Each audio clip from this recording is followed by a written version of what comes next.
A vast complex at the ends of the earth. No one wanted to end up here. And if you did, it was likely you would never leave. A deserted outpost lost in a freezing landscape. The amount of engineering effort that needed to go into sustaining the workforce went above and beyond what was necessary. The battered remains of a monumental project built in a dangerous place. You've got the constant and unrelenting pressure from the ocean. And the ruins of a notorious regime's chilling prototype. It's strange, it's weird. Why would somebody put this much cement in the middle of the woods?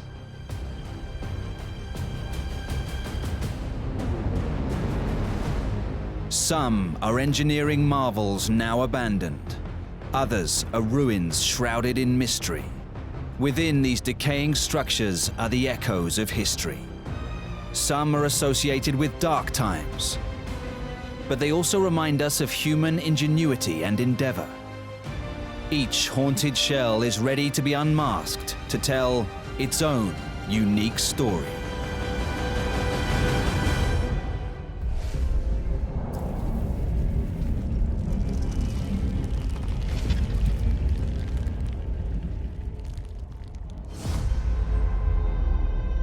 In the Norwegian archipelago of Svalbard, which lies in the Arctic Ocean, there's a strange-looking town with an almost supernatural atmosphere.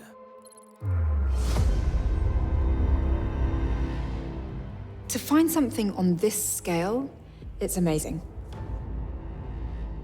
Everything seems to be in pretty good condition. It's all very well built, but what strikes you is the backdrop to this town is this quite strange-looking pyramid-shaped mountain, and it gives the whole place a kind of mystical feel. The breathtaking scenery has a savage beauty. This is miles away from any other kinds of civilization. It's subjected to such brutal environmental conditions. This is quite a dangerous place to be, cut off from the rest of the world. Freezing temperatures and long, dark winters. The harsh conditions here would probably scare off most people. But this was clearly no ordinary settlement. There was something more to this town than just functionality. There was a certain air of grandiosity or showiness. It's engineered, it's built, it's decorated. The piano is waiting to be played. All that is lacking is a population. So why build such an elaborate-looking town miles from anywhere? And why is it now abandoned?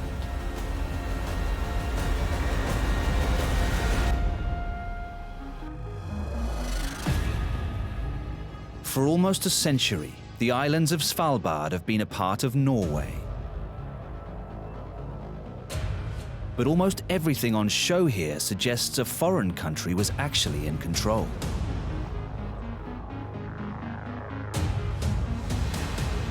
Everywhere you look, there's a flavor and a really strong hint of the Soviet Union, down to the signs, the architecture, and the bust of Lenin in the town's central square.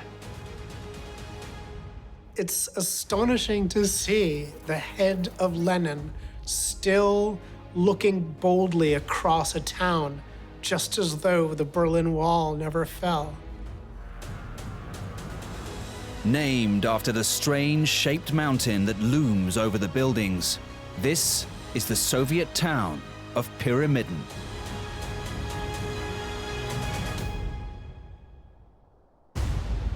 At its peak, this was home to more than 1,000 people.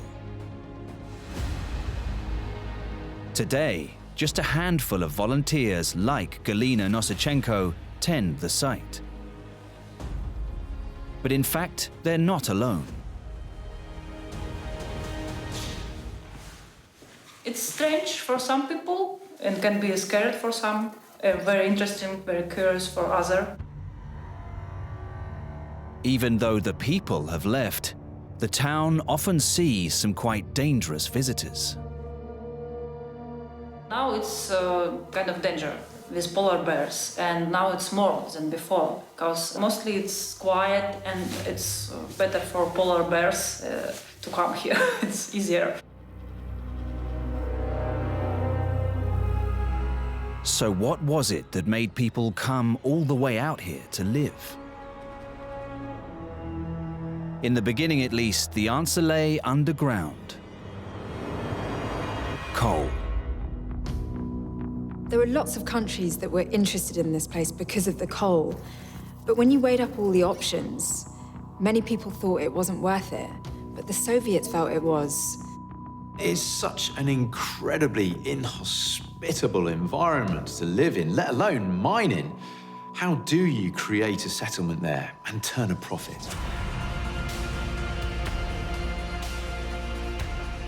The USSR first obtained mining rights here in 1927. And by the middle of the century, during the Cold War era, it was pouring money into the town. But the extravagance and opulence suggests there were other reasons for the huge investment. As an engineering project, it wasn't just the basic necessities.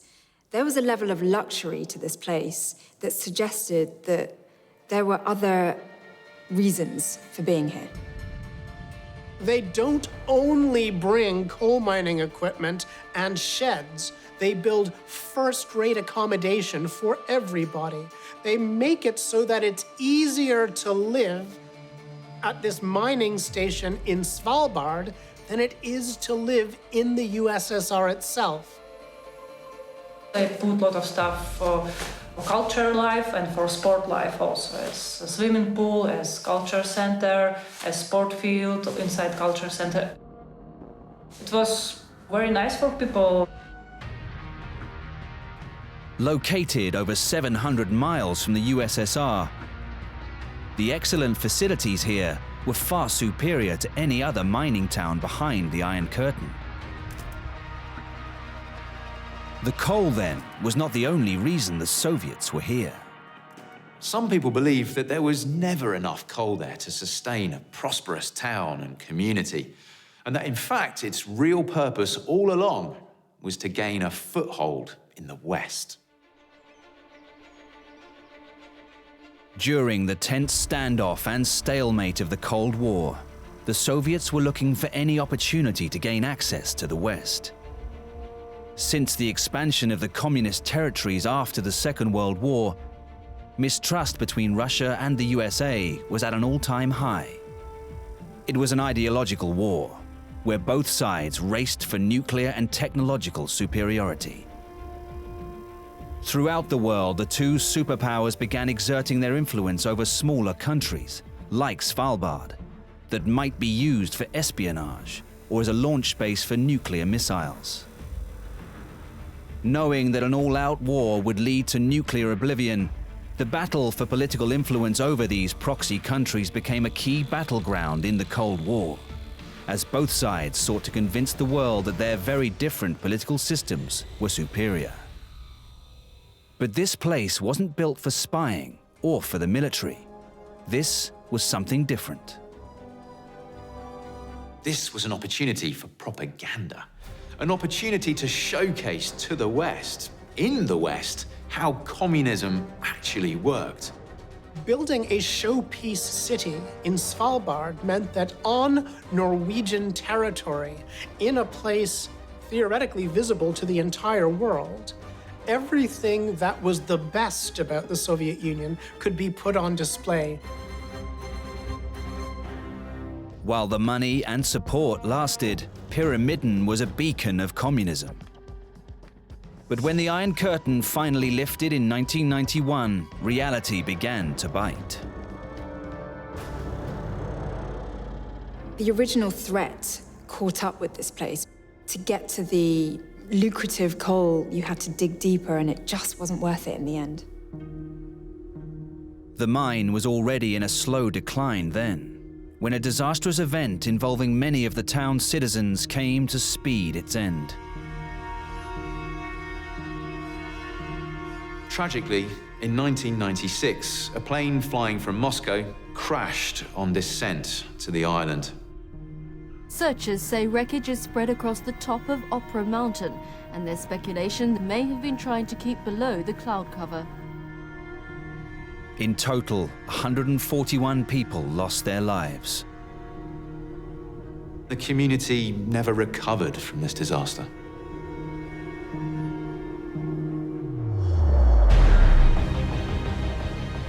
The last ton of coal was finally extracted on March the 31st, 1998.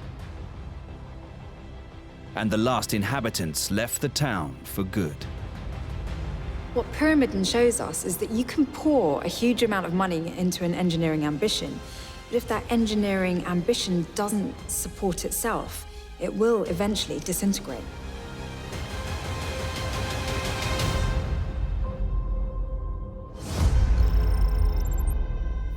On the west coast of the USA, in the shadow of the Golden Gate Bridge, is a rocky bay covered with bizarre remains.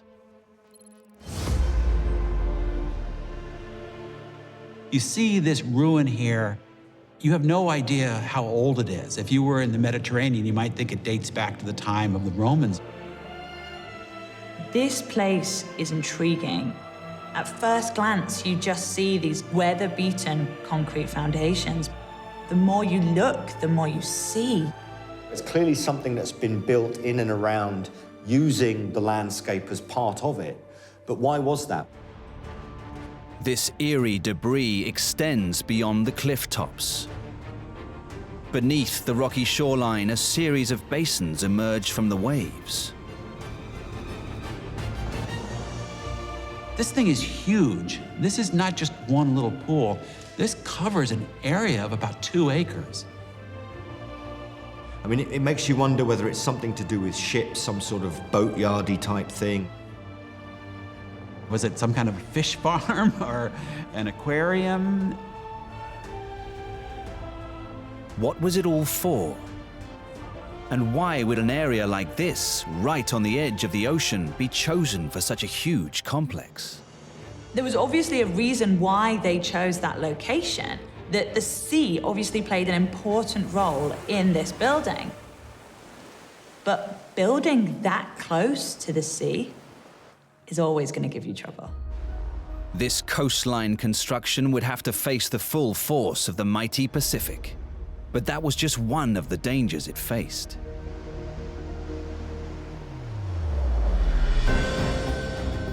A 100 years ago, this place was full of people from nearby San Francisco.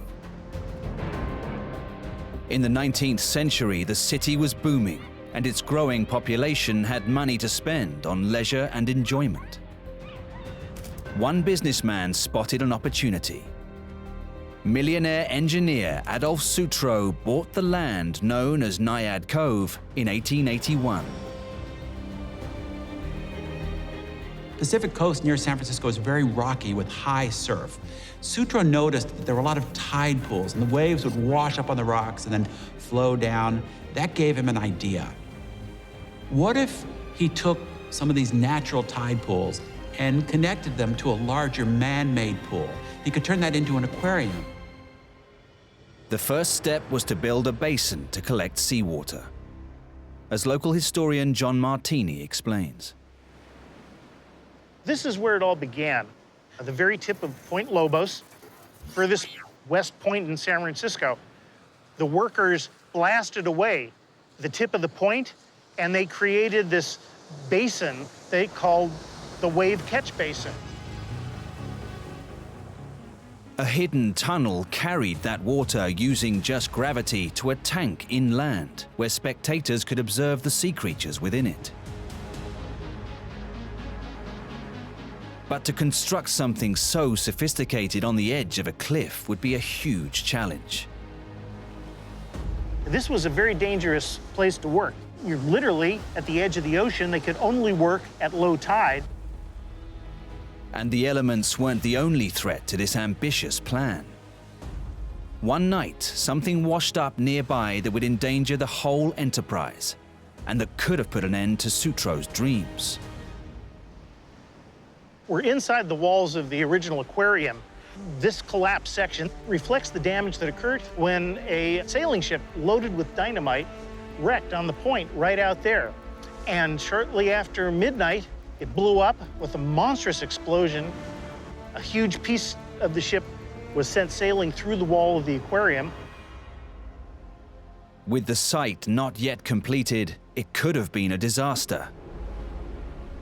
But in fact, Sutro used it as an opportunity to expand his vision. What Sutro had learned from this is that he'd come up with this system where he could work with the tides to fill up pools further inland. And that sparked his imagination. He decided he wanted something more. He wanted a place where people could actually swim. The plan Sutro was forming was something on a scale never seen before. Sutro's plan was audacious. His word for it was pretentious. The idea was to build a set of swimming pools fed by the ocean, but covered under glass like a giant greenhouse. These are the remains of the Sutro Baths. Sutro envisaged a grand cathedral-like structure on the shore, enclosed in 100,000 square feet of glass. As well as seawater pools, the complex would include over 500 changing rooms, 7 slides, and a grand sweeping staircase. But could Sutro's epic plan be made into a reality? You're building a structure that has to sort of deal with large waves, small waves, depending on what the ocean's doing. So it's a real interface between engineering and nature that was being attempted here. Who was going to win? Building so close to the ocean meant nothing could be taken for granted. The derelict ruins would suggest that things didn't go to plan. Sutro made several attempts to contain his pool, and at first they kept getting washed away by the storms. It was only with the construction of a monumental concrete wall, 9 feet deep and 285 feet long, that workers were able to begin building the rest of the complex. It wasn't just a single big pool. It was subdivided. There were 5 smaller pools, 1, 2, 3, 4, 5, that were heated to different temperatures. The warmest one was the one that was right behind me, which was closest to the powerhouse. 5 boilers heated up to 2 million gallons of water brought in from the ocean, which was then released into the different pools. Overall, the building was able to accommodate up to 10,000 people. Sutro had created the world's largest indoor swimming baths. When the Sutro Baths opened in 1894, people were just overwhelmed. The scale of the place was just so huge. Adolf Sutro said that Union Square in San Francisco, the big downtown park, could fit inside this building. It wasn't just a pool, it was an amphitheater. He knew that not everyone would want to swim. Some people just came and watched the swimmers. So he had rows and rows of seats. The entire place was decorated like some kind of lovely fantasy land. Sutro did nothing halfway. Not only was it beautiful, but it was also ingenious. When the tide was high, the water would come into the bath, and then obviously when the tide became low, it would take the water with it. And in that way, he had built a self-regulating swimming pool that would refresh with the tides twice every day. The baths were a great success. So why is there so little left of them today? This building did not have an easy life. It's on the coast, so it was battered by storms. And although they didn't know it yet, it's one of the world's most dangerous areas in terms of earthquakes. The west coast city of San Francisco was struck by a violent earthquake in 1906. Although it lasted less than a minute, 75% of the city was destroyed, but not the Sutro Baths. They survived an earthquake. So what was it that brought about their end? This beautiful building that had been able to withstand an earthquake, but also decades of being that close to the sea, was finally destroyed in a bizarre twist of fate by fire. In 1966, a fire broke out here. Fanned by strong winds, it quickly turned into a raging inferno. And within hours, the once magnificent baths were razed to the ground. It's often the thing around the corner that you're not expecting that leads to the demise and end of what were really quite fantastical ideas that someone put into an engineering masterpiece. Today, the site is maintained by the National Parks Service. And although they're long gone, the baths still fascinate people. As one person said, San Francisco's a very young city. We don't have a lot of ruins. But by God, these are our ruins. And every day, hundreds, if not thousands of people are crawling around, basically trying to figure out, what was this place?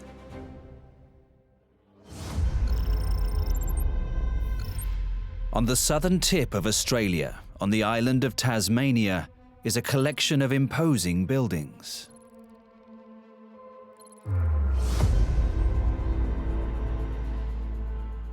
At first glance, this looks like a grand site, a royal or aristocratic home, but there's more here that meets the eye. In all of this lush vegetation, to see what looks like a created ruin of a medieval abbey with all of its dormitories and workshops and church, it's a little bit strange. It's a bewildering mix of buildings, different sizes and shapes. It looks as if it might have had some factory or warehouse purpose. There's even a feeling of something slightly sinister about it. It doesn't quite, as a building in an ensemble, make sense. It really feels like you're at the very edge of the world. You get the sense that whoever designed this place wanted to isolate its population from everyone else. Why build such a diverse group of structures in this far-flung location? Behind their grand facades, these buildings hide a darker purpose. It's odd how only a few dilapidated buildings can take a gorgeous scene of beautiful countryside and turn it into something that feels as though there's deep human misery involved. This became one of the most feared places in the region. No one wanted to end up here, and if you did, it was likely you would never leave. Why did this remote place strike terror into the hearts of all who knew it? Although the buildings are on the edge of the southern hemisphere, their roots lay 10,000 miles away in Britain. In the 18th century, new punishments for crimes were being introduced, and the British courts began sentencing convicts to transportation to the country's new colonies. Because people were starting to view capital punishment as unfair and inhumane, instead of hanging people who were repeat offenders or serious criminals, we'd just send them away. Originally, the eastern seaboard of America was the destination of choice for Britain's prisoners. They would send them to penal colonies there, such as that in what became the state of Georgia. But that system was forced to change after 1783. After the American War of Independence, Britain had to completely rethink its penal policy, as it could no longer send convicts there. So in that new world, Australia became the epicenter of its deportation program, and some of the worst offenders from the British Empire were sent to Australia.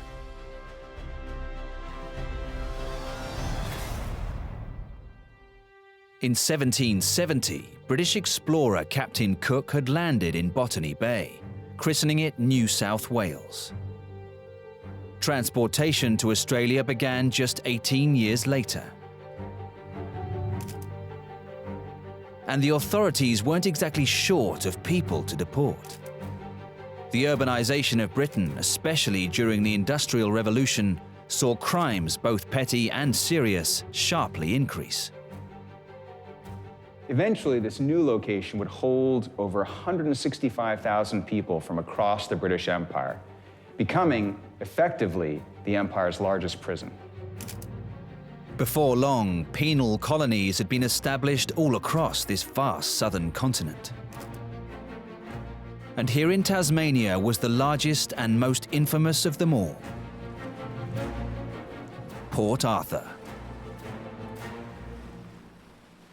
It was designed to be escape-proof. There was only one passage to the mainland, and the water was full of sharks. And that one passage to the mainland had fences, armed guards, and even half-starved dogs to ensure security. Located on a remote peninsula surrounded on three sides by water, the Port Arthur penal colony held 9,000 of the British Empire's most dangerous prisoners. Port Arthur became notorious for two sorts of offenders. Repeat offenders, those who willingly chose not to be reformed and continued their life of crime, and those who committed some of the most heinous offenses. This place is an idealistic settlement for prisoners. And the idea is that we'll allow the prisoners, through work, to redeem themselves. This was the site of a giant experiment which tested out a cutting-edge approach to criminal justice. One of the driving ideas of this new thinking was productivity, the idea that if people could be made to be useful, then they would feel some purpose. So in addition to being a prison facility, it also became, in a very major sense, a production site. Port Arthur was an industrial prison, where convicts were used for forced labor. For the prisoners who cut timber, built ships, and ground grain, conditions were harsh. One of the worst jobs was in the flour mill, as historical archaeologist Richard Tuffin explains. So this ward that we're looking at is the treadwheel ward. This is where there was a big wheel, and that had 56 men on it at any one time. And they would be turning the wheel and grinding the grain. These guys were doing thousands of steps per day. So it was an incredibly harsh punishment. You also have this economic element, as they are just grinding the grain, making the flour that is going into the rations for the convicts. But the Port Arthur system didn't just involve physical punishment. Central to the rehabilitation of the prisoners was psychological treatment. Behind this new thinking were the ideas of one man in particular, Jeremy Bentham, who urged the world to think that beatings and floggings only entrenched criminal behavior and that the world had to find another way to try and deal with, minimize, and repurpose criminals. This might have been seen as a softening of the system. But the new rehabilitation methods were just as extreme. At the edge of the colony is the building known as the separate prison. This facility is for the people who are too rough for the regular prisoners in Tasmania.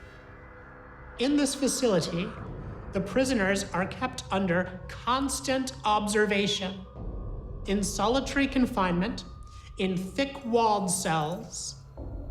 Prisoners wore hoods. They weren't allowed to communicate with other prisoners.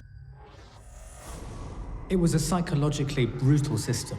They were locked up for 23 hours a day in isolation, and total silence was imposed on them at all times. This is the solitary punishment cell of the separate prison. So whilst convicts would be kept in the cells for 23 hours in the separate prison, those who continued to misbehave would be brought into this cell, which was a punishment cell in solitary confinement. They would be in here up to 48 hours on bread and water. There were 4 doors, very thick walls. No one could hear them scream out if they were in this place. And what they would do is shut the doors and they would be left in the dark. To encourage the convicts to reflect on their crimes, silence and isolation were enforced everywhere. The prisoners are sent to church for their improvement. Obvious thing to do. But we don't want the prisoners to see each other. So their church pews are built as little stalls. They can see the minister, they can listen to the sermon, but they can't look at or listen to the other prisoners. It's hard to imagine a more dramatic stripping away of identity, of sense of self. You must have felt that you were truly alone in the world. So what became of the convicts who were sent to Port Arthur? Some of these prisoners survived and were trained as craftsmen and became part of the permanent population of the colony. For those who weren't so lucky, there was a cemetery on the campus as well, known as the Isle of the Dead, and over 1,000 convicts are known to be buried there, the vast majority in unmarked graves. Transportation from Britain was ended in the 1850s, and in 1877, Australia's largest and most infamous prison was closed down.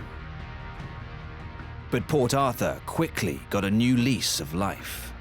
As soon as it closed, the public flocked in as tourists, eager to see and experience what the convicts had been put through. The historic site was turned into a popular open-air museum, and Port Arthur reverted to being a peaceful corner of Tasmania. But one last act of terrible savagery would take place there. In 1996, Port Arthur became the site of the deadliest mass shooting in Australian history. 35 people were killed by a lone gunman. The atrocity shook Australia to the core. Within 4 months, the government put major gun reform in place, and automatic and semi-automatic weapons were banned. Gun laws were imposed, and over 1 million weapons were handed in to the Australian government and destroyed. The massacre at Port Arthur had changed Australia forever.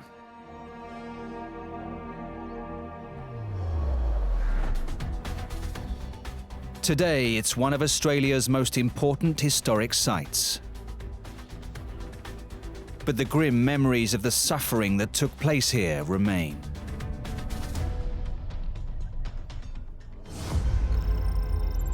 In the steep hills of southern Germany, outside the Bavarian city of Nuremberg, lie the overgrown remains of a monumental construction project.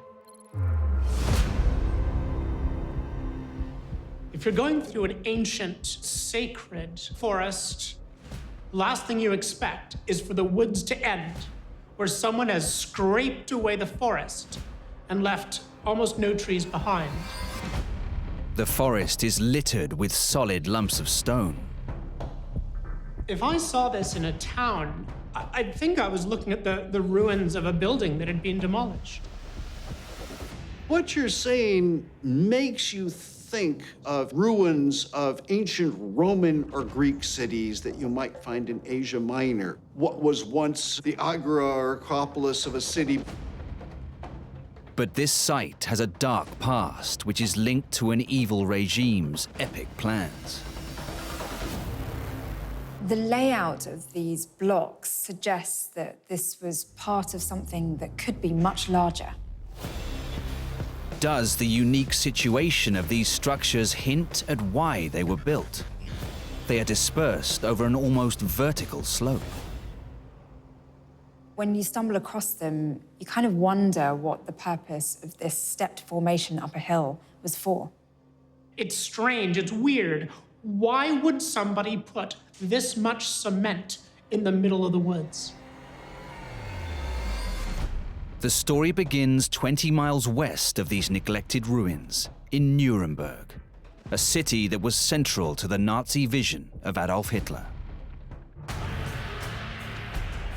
The Nazification of Germany began in 1934, when, after the death of President Paul von Hindenburg, Hitler combined the offices and powers of the Chancellery and the Presidency, and a national referendum confirmed him as Führer. In a country battered by the Great Depression, Hitler ended the scourge of mass unemployment through a program of extensive public works, which famously included the construction of the autobahns, and by enormously increasing military spending. When the Nazis start to have their great big political pep rallies, they have them in Nuremberg. The Nazi Party developed the idea of Nuremberg as almost the capital of the Aryan race. It made the regime increasingly popular. A seemingly endless tide of pro-Nazi propaganda orchestrated by Joseph Goebbels rammed home the message to the public.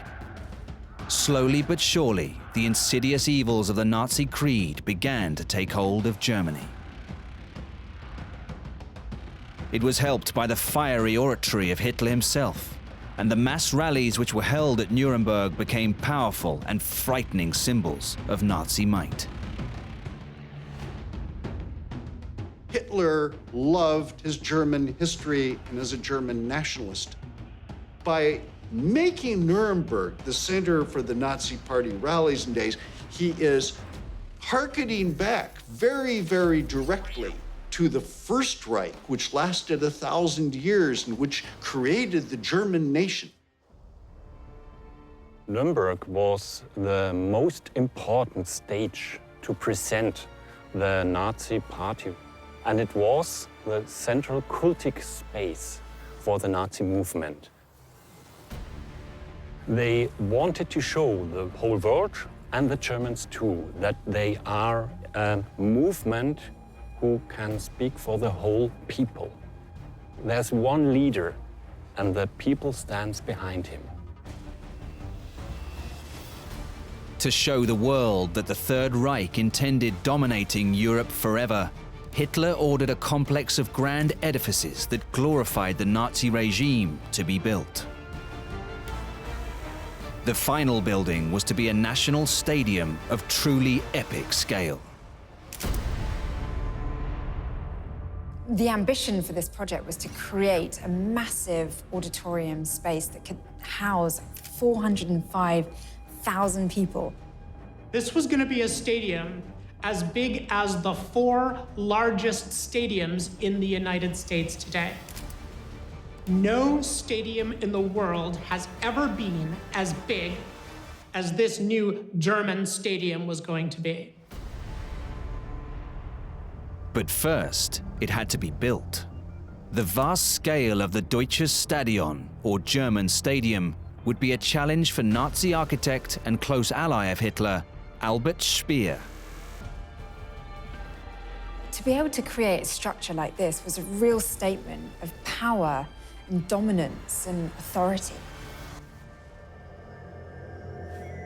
But what does this have to do with the concrete ruins on the hill in the woods 20 miles from Nuremberg? Speer realized that to build the stadium, he would first need a prototype. Historian Dr. Alexander Schmidt has investigated the site. What we have here is a concrete wall. It's part of the foundation of the whole wooden construction for the visitor benches. You have to imagine that there are long benches for the visitors, and the hill is without any tree, so you have a free side to the bottom. In 1937, work began on a life-size model. And this was the test site. In the Nazi times, you have here a realistic 1-to-1 scale model of the biggest stadium of the world. It was important to test out the concept of building such an enormous stadium, look at things like sight lines and seating. But if they'd had to build all of the structures that would have to hold up the new German stadium, it would have taken forever, and it would have used way too much material. So what the Germans did was they found a hill that was just the right angle to simulate the angle that they wanted the stadium to be at when they finished it. Building a scale model allows you to improve the design, but building on an actual test site allows you to really experience what it would be like. For 18 months, hundreds of workers labored to construct this enormous prototype. The end result was 5 levels of bleachers capable of holding thousands of people. But only one person could sign off on the final design. Albert Speer comes with Hitler and he needs his permission to go on. And Hitler was only here one day on this 21 March of 1938. Hitler said, okay, we do it. The sinister reason behind Hitler's determination to construct such a vast stadium lies in his plans for world domination. When it was completed, the German stadium in Nuremberg would provide the perfect location to demonstrate the unrivaled strength of the Reich. Nazi ideology requires eternal war. The Aryan race has got to keep on fighting in order to perfect itself. This is the concept from the beginning. If you wanted a war against the whole world, then you have to have soldiers. Once they conquered all of the surrounding nations, once they killed all of the Jews and Gypsies and Russians and everybody, what would they do to continue to fight? They would hold life and death war games where they came together in this massive stadium for the pleasure of the German people and the continued improvement of the Aryan race. This stadium was the place to celebrate this aim. You only are a good German if you can fight as a young man. But these ruins are all that remain of this terrifying vision of Aryan dominance. When war broke out, the building of the stadium in Nuremberg was put on hold, and then, eventually, abandoned. Today, the concrete foundations are being reclaimed by nature. Ironically, the wooden bleachers that once stood here have since helped repair some of the damage caused by the Nazi regime. The wood here is, after the war, used for rebuilding a little village here nearby. Achtel was destroyed in the end of the war. And this is a very better use for this wood than for a senseless one-to-one scale of the German stadium.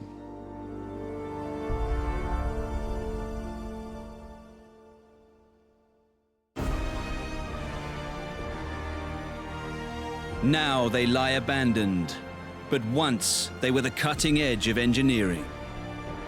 There are echoes of history within these decaying structures. They remind us of terror and war, but also of great innovation and human endeavor.